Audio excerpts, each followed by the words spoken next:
So we are in the second day of Navaratri today, and see, to say any one thing about Navaratri, that this is what is done in Navaratri, is quite absurd, because India is a subcontinental level country and all over the place people do different things. Today Navaratri has become associated with Garva, and the meditational aspects of Navaratri have been sort of forgotten. I've spoken on the meditational aspects of Navaratri. What are the 9 kinds of the Devis that one should meditate upon? The Navadurga, or the 9 forms of the Devi. Something very interesting happened in the last 4 days, and in Calcutta, Navaratri is not important. When I grew up as a child in Calcutta, the Durga Puja was important, which is a 3.5-day thing, and it would always culminate on Vijayadashmi. And that Durga Puja, as they call it, is something that most people do not know is quite an odd thing, and Sri Rama himself created it, or he created this new process, or this new way of worship, because the Pitru Paksh is just over. Mahalya is the last day of the Pitru Paksh, where basically, of course, we are very grateful to our ancestors and everything, but it's not energetically, it did not used to be a very vibrant time. It was not a time when any major pujas or any major sadhanas would be done. It was a sort of stock taking time.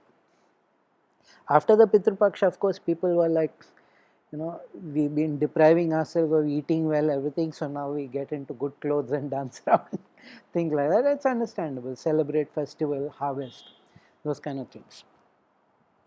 But no major spiritual work, especially not ritualistic, karma kanda, none of them used to be done at this time. This whole Durga Puja of 3.5 days is something that Sri Rama himself instituted, and he instituted in an Akala time. It was a complete previously inappropriate time. And the reason why he did that was because he needed something to help him overcome Ravana. There was something extra that was needed, because just on a skill-based, power-based thing, you could not beat Ravana. They were equal. They were matched in almost every way. So he had to bring in an extra gun. Now, Durga, today Durga has been confused with Parvati, and in Bengal they get completely confused, because not only they have Kartikeya and Ganesha with her, they also have Lakshmi and Saraswati, and they say Lakshmi and Saraswati are her daughters. And so it is like the Shiva is kept out, because as usual father is not important, but it's it's a whole family visit. The entire family is visiting. But the truth is, the 3 goddesses, the triple goddesses, were always Lakshmi, Kali, Saraswati. Hamesha they would come together, and even Mahalakshmi temple is actually a triple goddess temple. Mahalakshmi temple in Pune, the Kolhapur Mahalakshmi temple, that is also actually a triple. Most of these temples are actually a triple goddess temple, because those are 3 aspects. Those are the guna aspects of it: the sattva guna, the rajo guna, and tamso guna aspects. But usually they come together: Mahalakshmi, Mahasaraswati, Mahakali. Today, Mahasaraswati people have kind of forgotten, and in a sense, Durga has become the white goddess. Where Saraswati used to be the white goddess, Lakshmi is the red goddess, and Kali is the black goddess. Durga has, in a sense, become the white goddess. But Durga is not, this again is something that most people don't grasp. And until you understand this about Durga, you won't understand why Sri Rama, who is an avatar, is after all Vishnu's avatar, why does he have to invoke this particular Shakti and use it? Durga is not really an innate vibration of the universe. The way Saraswati, Lakshmi, Kali or all the other kinds of Devi Devtas, they are all innate vibrations of the universe. They are vital beings, they are Devas, they are certain forms of light that are innately present in the universe and one can access. Durga was specifically created by the Devas.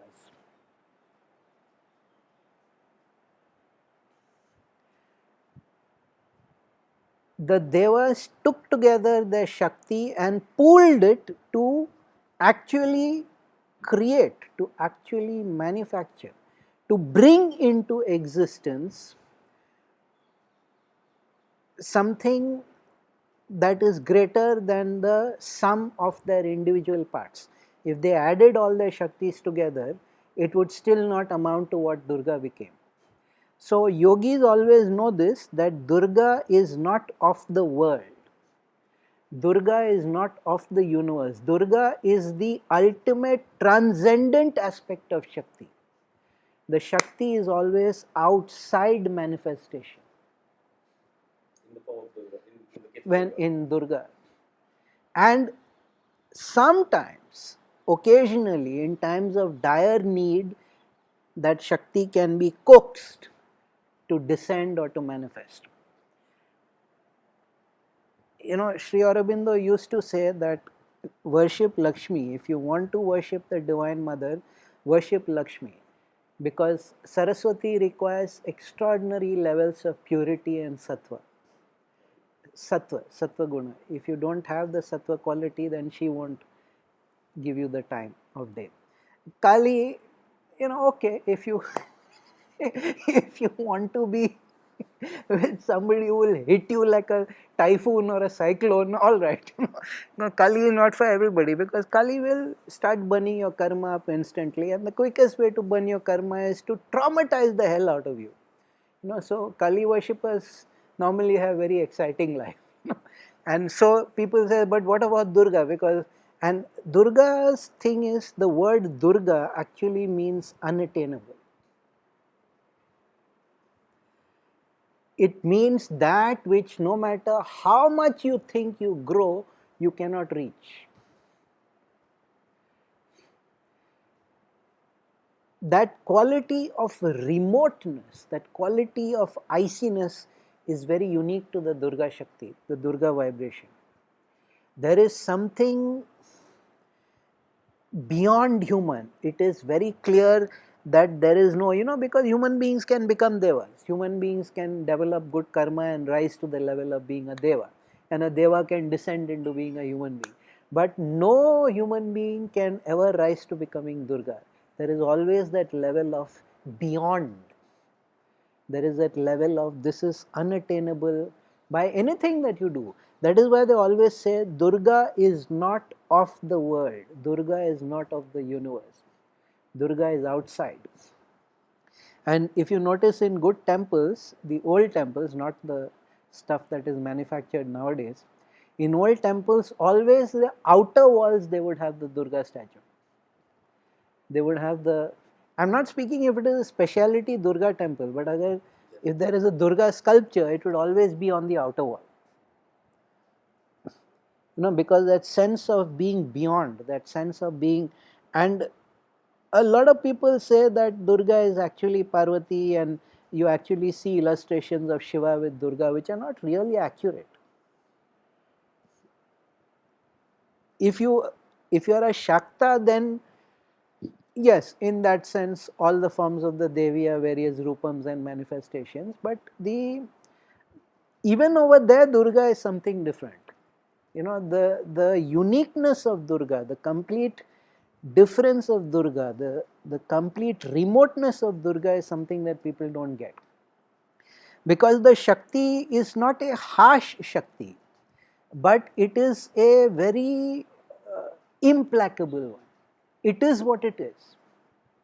And when it descends, you are either ready for it or you are not ready for it. And most people are not ready for it. And if she sees that you are not ready to take what she can give, she will just go right back up. She has no time to waste on unprepared people or egoistic people who think that they can deal with her or they can learn from her and things like that. So Durga is usually a very speciality, very sort of tough kinds of yogi only can do the Durga sadhana. Certainly the emotional kinds can't do. The emotional kinds, it's better that you go into some kind of devotion, because I know this is going to sound little blunt, but yes, okay, it's good that you have devotion, but that's not what she wants. She wants that you have progressed to a certain stage. Certainly she will appreciate the devotion, but she wants your preparedness much more than anything else. Kali is very kind that way. All the other Devis are usually very kind that way. And Durga, unlike the other forms of the Devi, most of the Devis have a little weakness. For instance, if you sacrifice to any of the Ugra Rupams, any of the fierce forms, if you sacrifice a female animal, that's it, you're finished. Bali chadaoge, if it is a female animal, then that's it. Not only you are finished, it will spill over into 2-3 generations. Yeah, okay, yeah. If you ever do a bali of a, nowadays of course it is becoming, the bali side of the tradition is going away, which I don't know if it is good or bad. I'm just making an observation. I don't see why bali should be stopped, but most devis do tend to have a certain gender partiality and Durga is not like that. Now, why was it created? Why was the Durga Swarupam? Why was the form created as a female? Because there was specific circumstance. Mahishasura could not be killed by a masculine vibration. It had to be a feminine aspect of Shakti. That was the boon. That was what he had got. So they needed to create the form. But understand, this is not a. It is not even a vital being. It is not even an evolved aspect of consciousness or a manifested aspect of consciousness. It is created. The devas got together and they pulled their Shakti and they created something unique. And yogis even today do this. Now, this is part of something that people don't realize about India and Hinduism. We can actually manufacture devas to specifications. You can make rupams for your own form and realization, and and all the time new forms are being manufactured. Sometimes it works, sometimes it doesn't work. Sometimes it's a very limited Shakti form, sometimes it's a very powerful Shakti form. But the fact is, in this culture, we have the technology to manufacture a god. Would you say Ganesha is another example of that? No. Ganesha is something else. Ganesha is a yaksha. Not really, those are all the later stories. Ganesha is a yaksha. Ganesha is a yaksha. But we can consciously, a person can start from scratch and consciously create a vital being, can consciously create a deva. But Durga was the first created deva. Durga was the first created devi, deva, it doesn't. And that sense of immeasurable power, which if it stays too long in manifestation, it stays too long in the loka, then the loka won't be able to, the loka will start disintegrating. The truth is, consciousness in people in all the worlds is not yet sufficiently powerful to bear the magnitude of Durga. So she only comes for brief sort of descends, or so when people tell me that we had darshan of Durga, I don't say anything because I don't want to hurt their feelings, but yeah.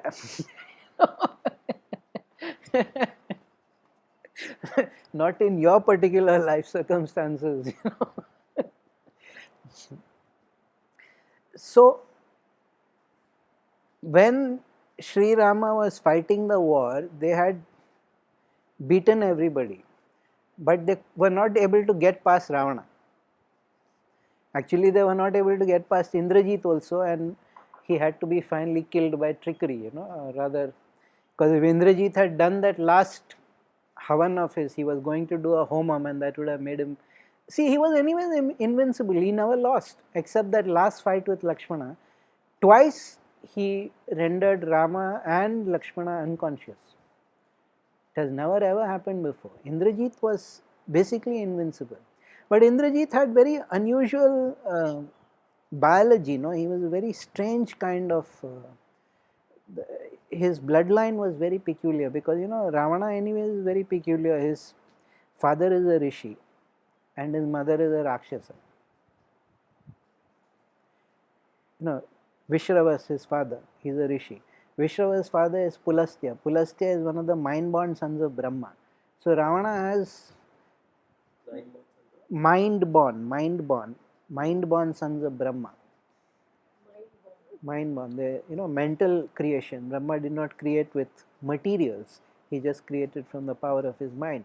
So in his genetics, there is Deva, there is Manava, there is Rakshasa, Ravana. And he marries Mandodari. Mandodari's father is Danava, that is a special kind of Asura thing, and her mother is Apsara Hema. So when we come to Indrajit, we have Deva, Manava, Apsara, Danava, Rakshasa, all. So when you mix that many sort of bloodlines, you create people of exceptional ability. Though one of the rules in the old culture used to be that we should be very careful how you marry two Rakshasas, because whenever a Rakshasa would marry any other life form, whether Deva or Manava or Naga or Dhanava, there would be alarming increase in strength. It would be alarming and uncontrollable. So the rule slowly evolved that Rakshasas are to marry only themselves. Only themselves. They are not to marry other races. Ravana, of course, being Ravana, he and Indrajit went and married a Naga. So there we go. His wife was Naga. So there we go. The point is, Ravana comes from a very distinguished lineage. He has a lot of karmic blessing already flowing, plus he became a great yogi in his own right. Supernatural yogi in his own right. In many ways, Ravana is the most successful being the universe has ever seen. Nobody has attained such heights of success and power and glory as Ravana has.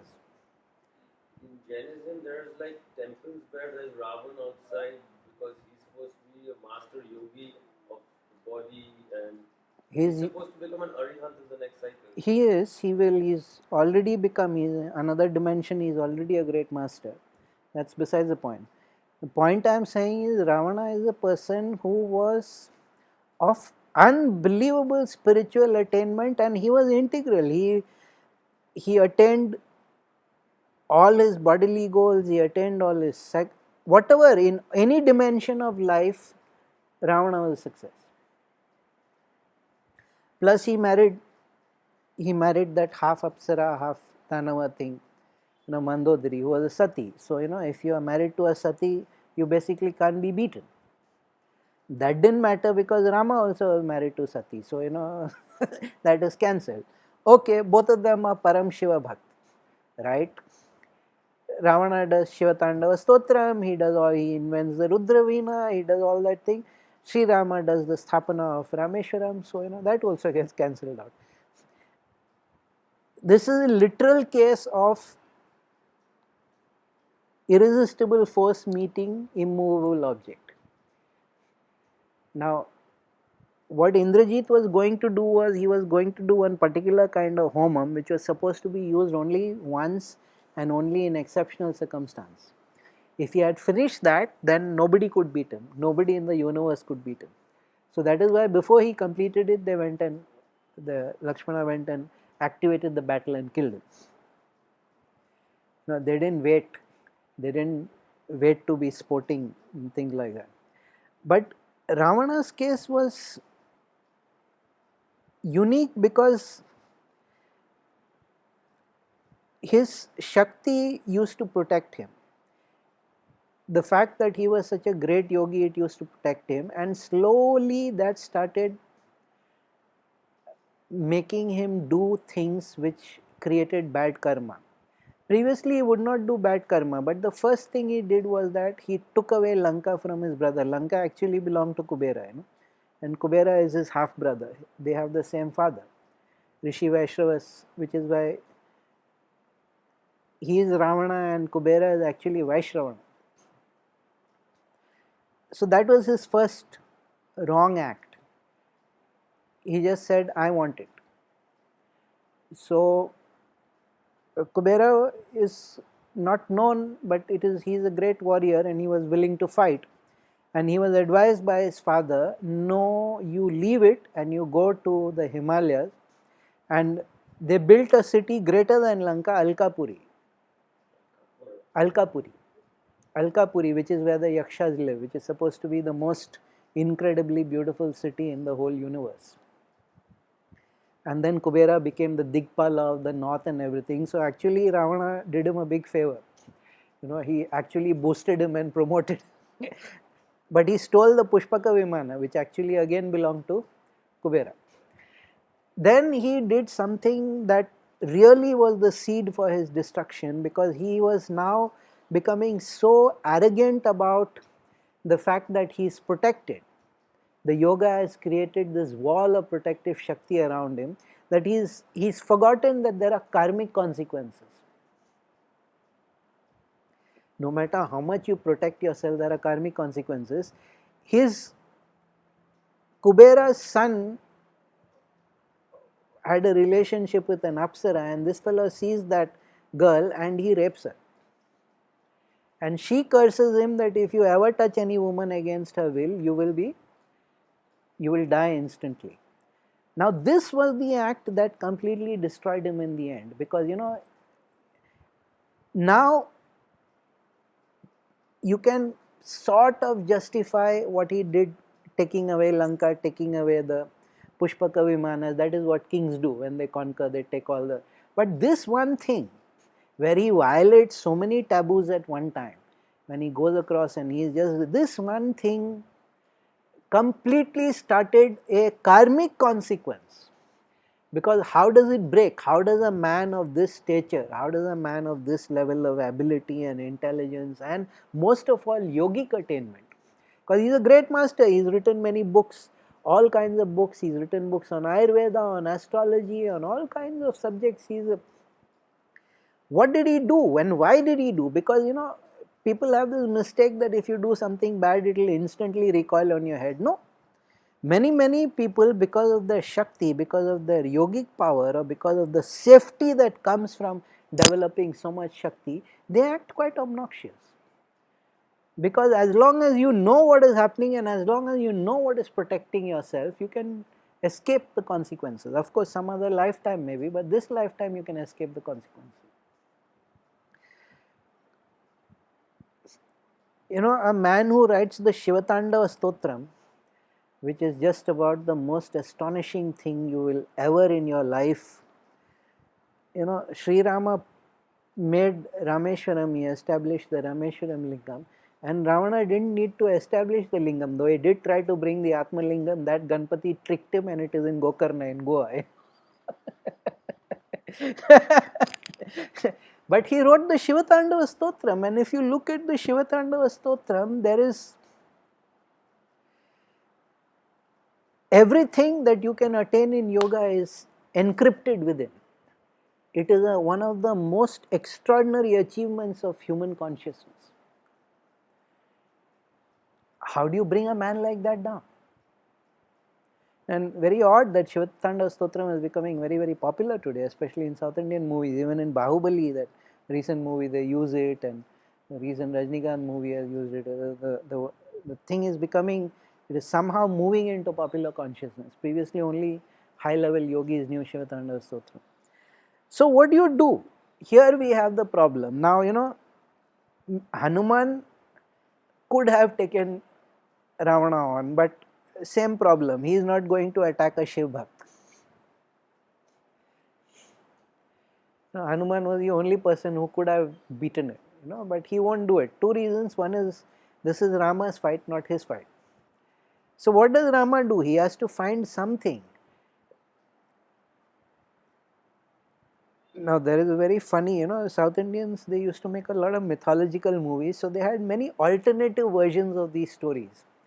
the whole Ravana narrative, the whole Rama narrative. So there was one narrative where Ravana, because he is this great devotee, he is always taking the Vimana and going to visit Shiva in Kailasa, because he can't stay away from Shiva for too long. Yeah. So he goes. And Shiva is very pleased with him because Shivatandava Stotram, I mean, someday I'll speak on Shivatandava Stotram. I feel very unworthy to speak about it because it is an achievement of such magnitude. So Shiva is very pleased with him and he wants to give him a special blessing. So he gives him the darshan as Ardhanarishwar,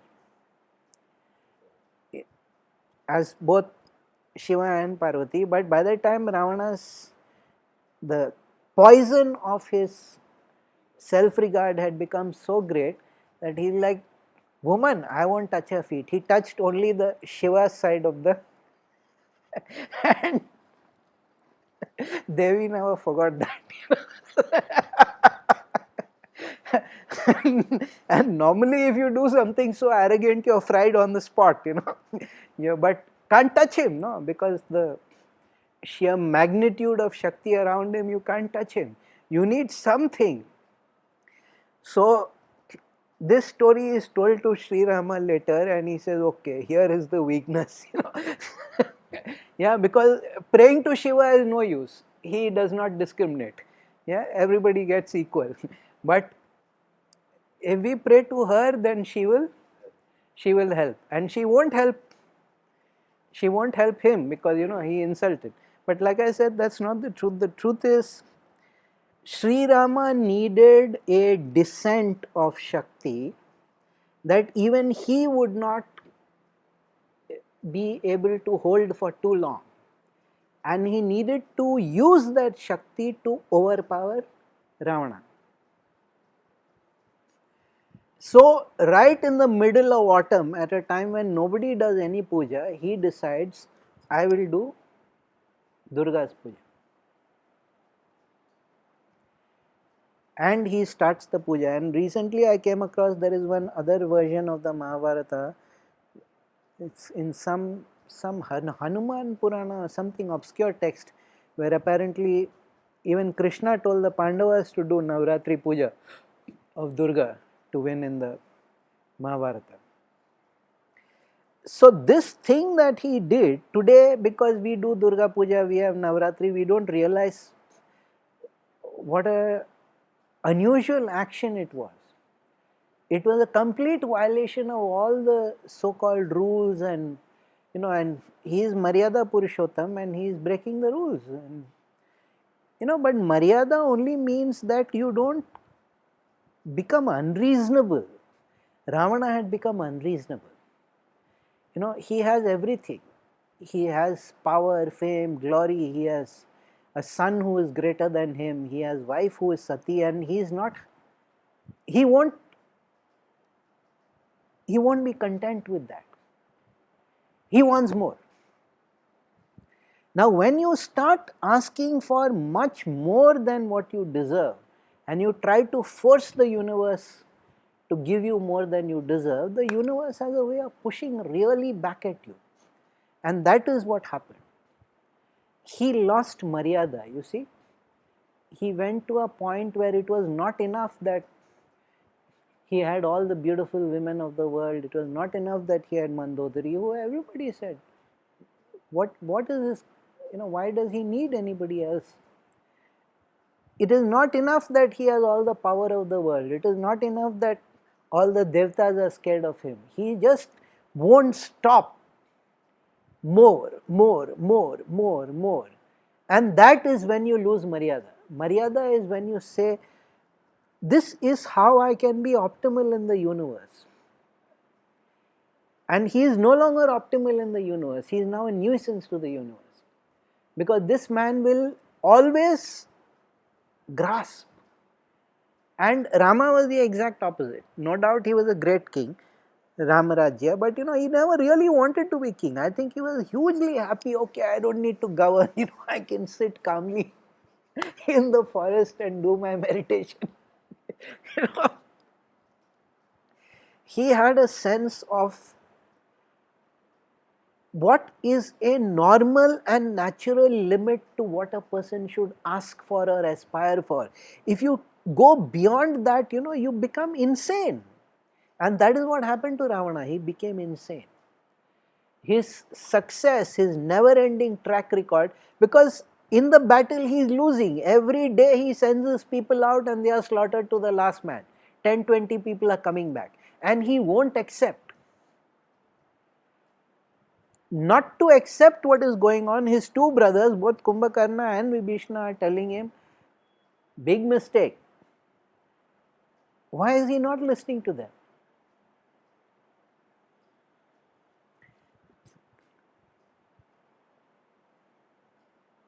He has lost his balance. He has lost his maryada. He has lost his sense of, because he could not conceive that there may be another person in the world who is as spiritually powerful as I am.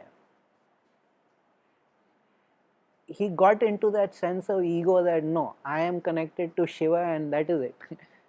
I am the only person.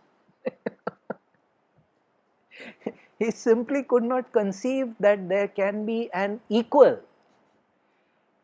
He simply could not conceive that another person might arise who has the equal amount of abilities and skill, and this. But Rama rising was also, other than other than Durga aspect, is also a way of the universe to see, to think that it is one of the big problems in spirituality that everybody thinks that their teacher and their group and their organization is the pinnacle. Not to recognize the stature of somebody else is as much a falling away from truth. And everybody gets into this, we are the one sole truth, and he also got into that, we are the one sole truth. Manifestation of Rama was to beat that? No, let us leave the avatar version of it. Let us just look at it as that two people develop themselves insofar as is possible. Two of the greatest, one was a Kshatriya, one was a Rakshasa. Both were great yogis. Both of them developed themselves. Why would Vashishta and Agastya and Vishwamitra invest in Sri Rama if he was not? You think Vishwamitra couldn't have taken Ravana out in 2 seconds if he wanted? Forget as a rishi and using, he had equal skill with weapons and everything. But he had better things to do with himself, and also there is a karmic time, you see, when your offensive actions become more powerful than your protection, that is when you come down. As long as your Shakti protection is greater than your offensive actions, you won't come down. So they had to wait for that optimal time, because it's not like he stopped his sadhana or his puja. His sadhana and his puja is continued. So and he's married to Sati, so his energy is at the peak, but the mind had gone. So Sri Rama needed to do this, and therefore he brings in that if there is a way of transcendent Shakti or just pure and implacable power that is Durga, so he needed to get that infusion. That is why it took 3 days. That is why actually it took only 2 days, and then the battle lasted for a day and a half. He needed to connect himself to the Shakti of Durga, and the Durga would infuse him, and then with that extra boost, now he is functioning from somewhere where Ravana has no answer. And the Vijayadashami Muhurat, every time you look at the calendar and they will say Vijaya Muhurat. That is a Vijaya Muhurat, the moment of victory. That is the moment when the Shakti reached its peak and he could finally overcome. So this, though some people say that is the moment when Durga killed Mahishasura, okay, you can look at it that way also, why not? But actually it is connected to Sri Rama. It is connected to what he did. And because he did that, this period between Mahalaya and Vijayadashmi every year the Shakti of Durga descends onto the Loka. And each day the Shakti becomes more and more powerful. Which is why they say be very firm about your sadhana at this time. Be very open to Shakti at this time, because the amount you will get at this time is unbelievable. And it just comes down in these, usilie usko, it is called Mahalaya. It comes as a wave, the great wave of descent of Shakti, the great harmonious descent of Shakti. And it just keeps building up and building up and building up and building up. Yogis, this is one of the greatest times in their life. The Navaratri. The 3.5 days, of course, is the most intense. And as soon as the Vijay Muhurat is over, it is very astonishing. Sometimes in just 3-4 hours, the Shakti is out. Just withdraws. It's just. But this is a very pure, very abstract, very calm and implacable and forceful descent. It is not a violent and an exciting. So in one sense, all this dandiya and all that is quite the wrong thing to do. But take a celebration has its own power.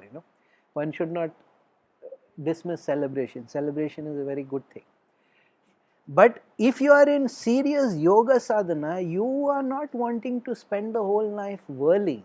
You are to spend the whole night just sitting and drawing it in, because this kind of influx does not happen. And it's a very, the Durga is a very unusual kind of energy. Durga is a very unusual kind of vibration. So, this band of vibration or this part of the spectrum is available only these 10 days. No matter what you do on the other days, you can't get that, because this is like something, because of Sri Rama and what he did, and because he is an avatar, because he was a great yogi, that process then remained, that the Shakti will descend. Those who can make use of it, please make use of it. Those who can't make use of it, next year.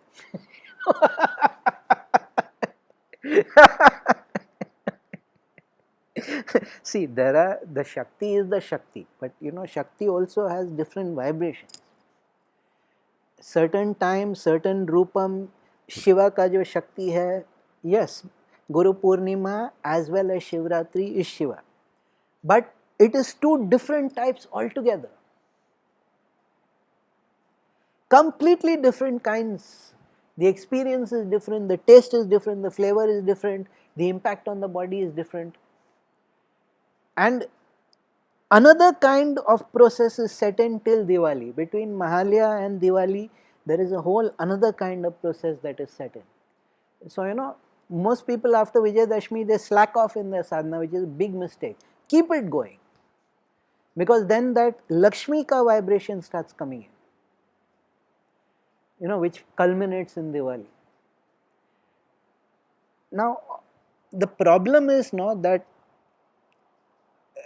if you become too ritualistic, if you become too external driven, then all the internal sadhana processes that these festivals actually represent, the Navadurga, the Navaratri, the various forms of, it's a whole sadhana process. Now, either you can do it with the yantrams and the puja and the chanting and the murtis, or you can do it just on meditative. So, this is fundamentally a meditative thing. These 9 days, Shakti is so certainly there, just strength, implacable, overwhelming is there. It's not like Shivratri Shakti won't come, but different kind of Shakti will come. Guru Purnima is not like Shakti won't come, different kind will come. Shakti also has various dimensions.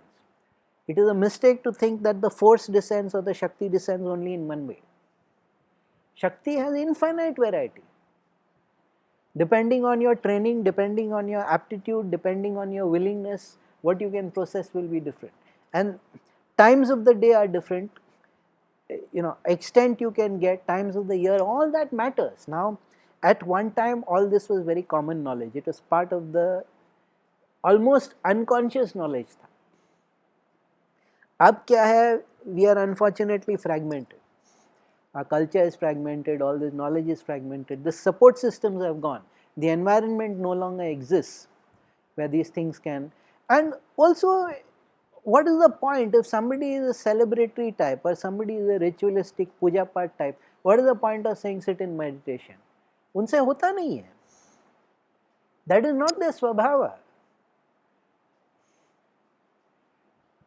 I am not a puja part type at all. I am a totally no rituals person. Every year I get this during Navaratri. Is there anything special we should do? I said, do the breaths.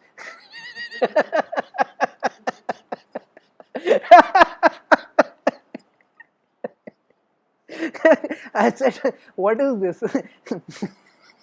You will keep shifting depending on whatever festival is happening. You will keep shifting your sadhana or what? The abstinence part of during Navaratri is all that is different. That self-discipline, I've spoken on all that. I've spoken why we fast, why we wear specific colors. I've spoken. This I am only speaking about Durga. And थोड़ा विनम्रता और थोड़ा humility and थोड़ा डर से बोलना चाहिए Durga. Because most people seem to think, oh, it's just mummy with 10 hands. No. It is scary beyond anything you can ever comprehend. And not in the ugra form. That is the most funny part. That it is not like Durga is an angry and fierce, and it is that calmness which is so scary. There is a power that is so unbelievably calm. Yes, in the Chandipat and all that, but even over there, when she really loses her temper, forms emerge from her. Bhadrakali emerges from her. The Chinnamasta emerges from her. All the really ugra, wild ones start emerging from her because she is fundamentally calm. Yes, there is an aspect of rage or krodha. One of the other things I have noticed is that people think that only the sattva vibration is spiritual. But in yoga, all the gunas have to be transcended. It is not just that you transcend tamsa guna or rajo guna, even the sattva guna has to be transcended in the end. And if there is a complete transcendence of all gunas and it could be put into form, that form would probably be Durga. Beyond. Whatever you can say, it is beyond.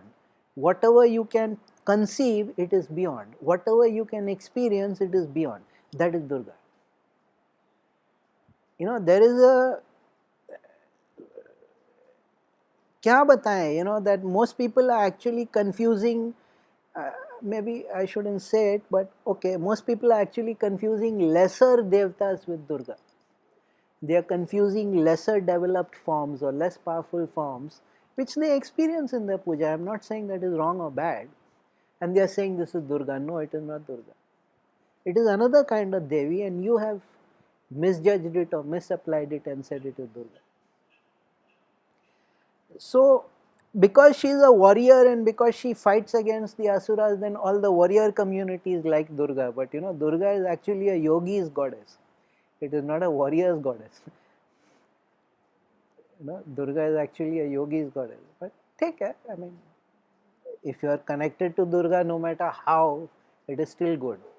But yeah, that is what. So this Sri Rama has done so many things. He has set up a whole way of being. He was an exemplar. Maryada Purushottam, he was not called for no reason. He was an exemplar.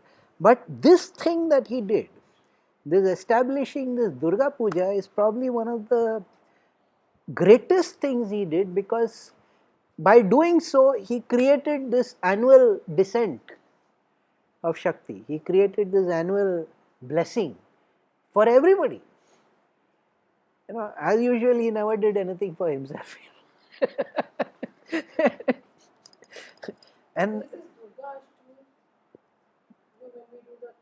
Yes, I know, but you see, they keep getting confused.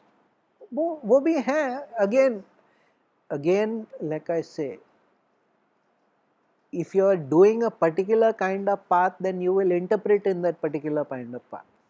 But I am saying just what Sri Rama did and what he called down and why he called down. I am not talking about how we can use it in a sadhana. वो अलग बात है, वो totally अलग बात है. Now, that I have spoken about. The Navaratri पे जो various kind of the various, Shailaputra, and we go. आज Shailaputri का दिन है, I think. Second day is Brahmacharini, correct. So those are something else. That is a different kind of inner process work. That is a different kind of sadhana. This is that level of Shakti that, let us be honest, it needed somebody who was an avatar to make that Shakti and to coax it to come down. Nobody else could have done it. And to deal with it. Nobody else could have done it. She wouldn't have come down for anybody else. So now we are benefiting. We are building on that. It's been going on for a long time. Sarvam Shivamayam.